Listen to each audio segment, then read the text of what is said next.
beloved Boss Mike Cervera.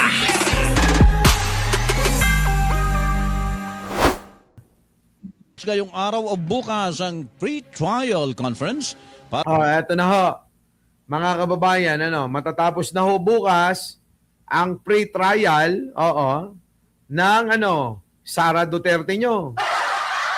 So ngayon, mga kababayan, nakaw!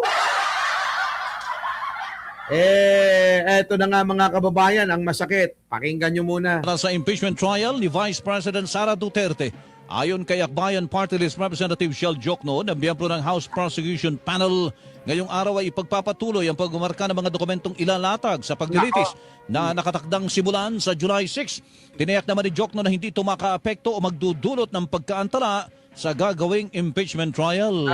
Kita nyo mga kababayan, Ay, nako talaga naman, Tagal, sa bagay, ilang tulog na lang, mauumpisan na ho, mga kababayan, Mauumpisan na ho itong impeachment trial ni Sara Duterte nang sana maparusahan ng mabigat, hindi lang ho magtapos sa maging guilty siya, kung hindi dapat ito bitayin na. Ay, wala naman po. Hindi uurong yan. As basta sa aming kaalaman ay tuloy ang pag-start ng trial July 6. Ang tinig ni Akbayan Party List Representative Shell Jokno, miyembro ng House Prosecution Panel. Gayunman, nananatilian niyang question ngayon kung ilan ang kinakailangang boto para ma-convict ang isang impeachable official. Bagamat malinaw anya sa konstitusyon na kailangan ng 2/3 na boto ng senator judges, nananatiling issue ay kung paano bibilangin ang mga ito dahil may senador na sinuspende dahil mayroong kinakaharap. Bakit kasi dapat baguhin nyo na yan Dapat kung ano na lang mas marami. Hindi na yung 2/3 pa, Ang hirap niyan, mga kababayan, di ba? Basta mas marami, yun na yung panalo agad.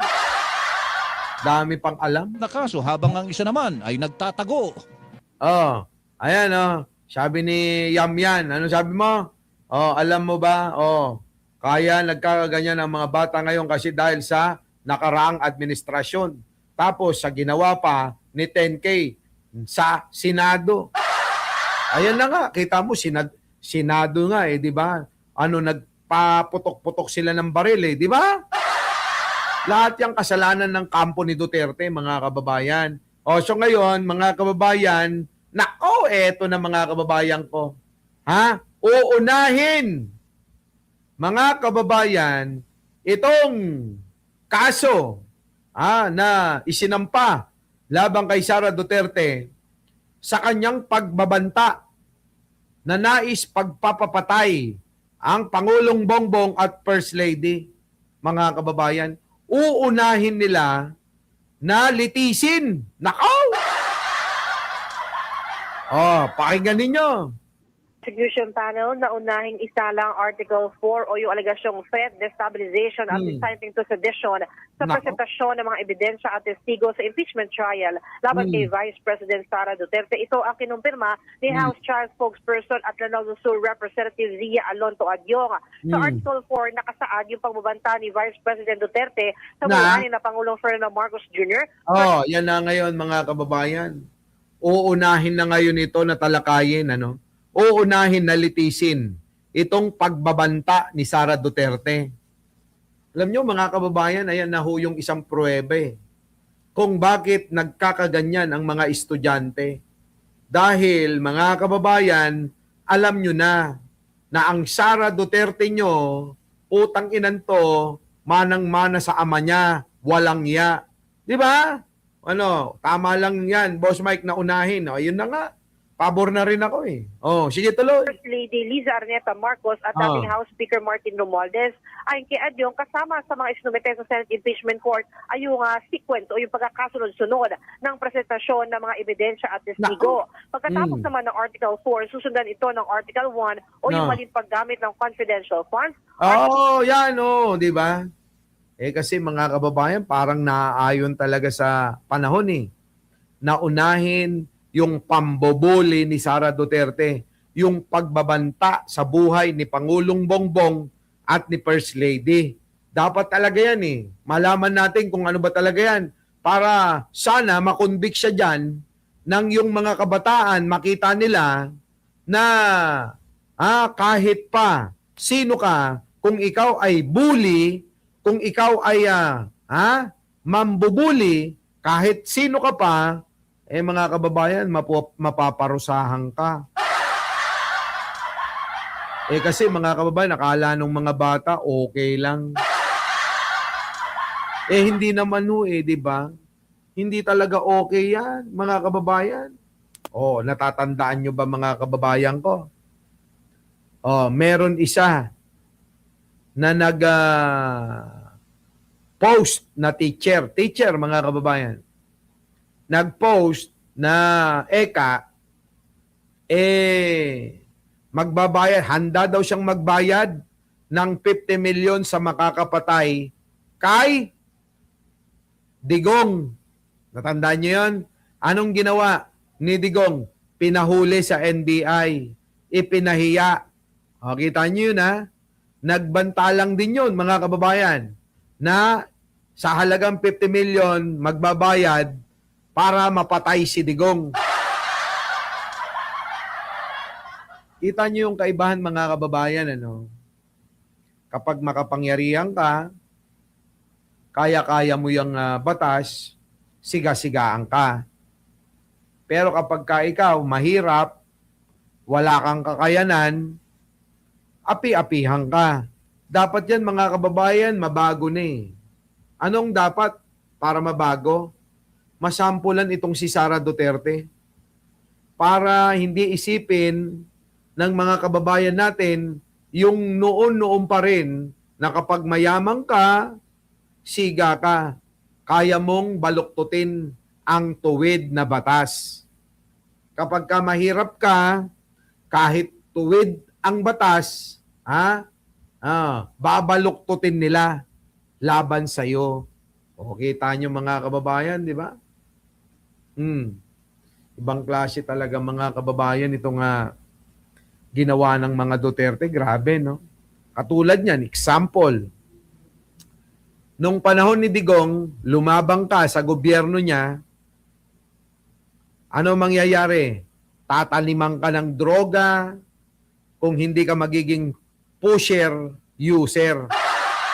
Makukulong ka o kaya masakit, baka itokhang ka pa kapag lumabang ka sa gobyerno. Ganun din naman ngayon. Di ba? Kung noon, pag lumabang ka, tataniman ka ng droga. Ngayon, kapag ka ikaw ay hindi kumampi kay Sara, nilabanan mo si Sara, tataniman ka ng maleta. Diba, isang lang, pattern sila. Style ng ama, style ng anak. Grabe, no? Antindi, mga kababayan. Ewan ko ba? Eto. Balikan nga natin, mga kababayan, ito hong pagbabanta ni Sara Duterte. Balikan natin, sa security ko.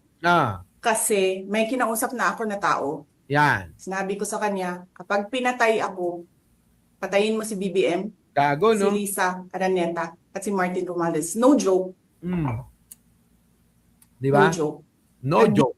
Bilin na ako, ma'am. Nagbilin Pag na daw. namatay ako, sabi ko, huwag ka tumigil hanggang hindi mo mapatay sila. Di ba? And then he said yes. Bobo kasi ito, mga kababayan Mahina ulo. Di ba, Michael D? Hindi lang ho yan, mga kababayan. Baka akala nyo. Eto, tingnan nyo. Talagang siya. Gigil siya kay Pangulong Bongbong. Lahat naman sila Di ba? Lahat naman ng mga Duterte gustong patayin si Pangulong Bongbong. Eto, natandaan nyo ba to? Natatandaan nyo ba ito? Pakinggan ho natin, balikan natin ito mamaya.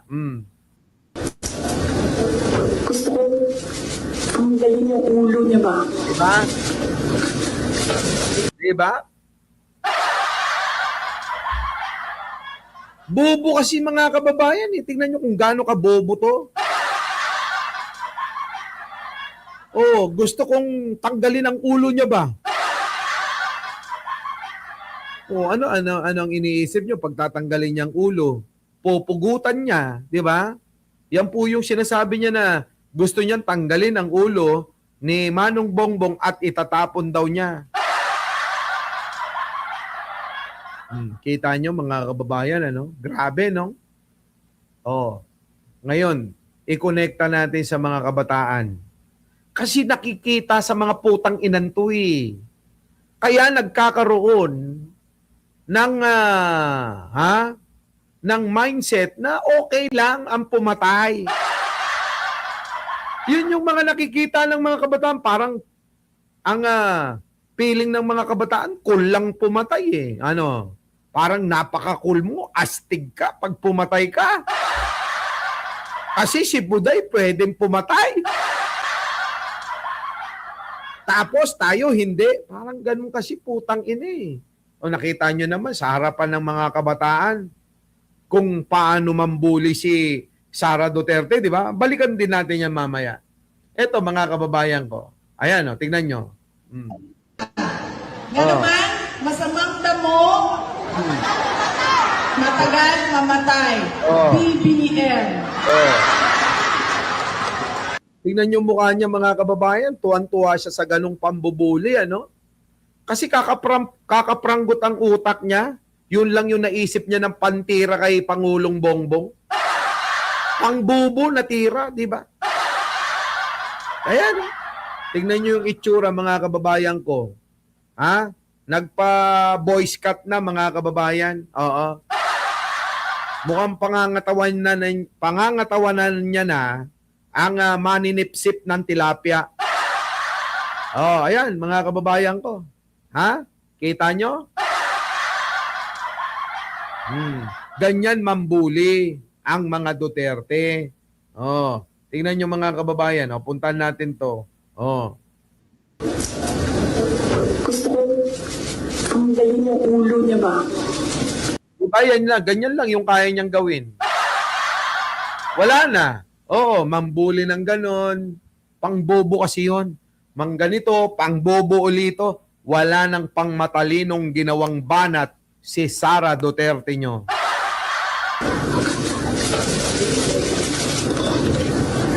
Isang ulo lang naman ang kailangan namin. Ang ulo ni Bongbong Marcos! Oh. Di ba mga kababayan? Pare-pareha silang magkakapatid. Yung pagbabanta, yung pumatay, yung pagiging utak kriminal, abay parang nagiging ano ngayon? Normal. Kaya sabi ko sa inyo, dapat etong mga ito ang inuunang binibitay eh. Kung ako ang presidente, mga kababayan, sigurado to mga ito, bibitayin ko yan. Oh! Kita nyo naman mga kababayan eh. Wala eh, mga kababayan. Isa na lang ang pag-asa natin. Bigyan tayo ng superpower ni bro. Kaya lang hanggang ngayon wala pa. Our beloved Boss Mike Cervera!